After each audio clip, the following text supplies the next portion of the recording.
আমরা খালি 7.5 দিবার রাজি না, আমরা এই সরকারকে 10% দিবার রাজি। কিন্তু কথা আছে এর ভিতরে, এই প্রবাসীদের চর্ম নিবন্ধন থেকে, পাসপোর্ট অফিস থেকে সারা বাংলাদেশ টোটালি সমস্যা। কারণ কি, প্রবাসী দেখলেই হা করে থাকে টাকার জন্য। এটা আগে বন্ধ করতে হবে সরকারকে। চর্ম নিবন্ধন গেলে ঘুষ বাণিজ্য চলে সেখানে, ভোটার হতে গেলে ঘুষ বাণিজ্য চলে সেখানে, পাসপোর্ট বানাইতে গেলে সেখানে ঘুষ বাণিজ্য চলে। আমরা খালি প্রবাসীদের কাছে খালি আপনারা নিবেনি। প্রবাসীদের কি চাহিদা নাই?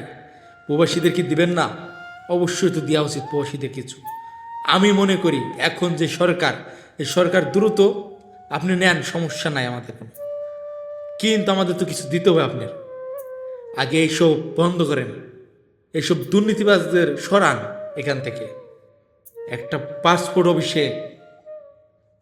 অফিসে আনচার্জে থাকে, তারও ঢাকা শহরে 3 তলা বিল্ডিং থাকে। এই যদি হয় বাংলাদেশের অবস্থা, তো বাংলাদেশ কই যাবে? আর 10% দিবার জন্য আমরা প্রবাসীরা রাজি, কিন্তু এই দুর্নীতি মুক্ত করতে হবে বাংলাদেশকে। আর প্রবাসীদের সুযোগ সুবিধা দিতে হবে, এটা আমাদের কাছে দাবি।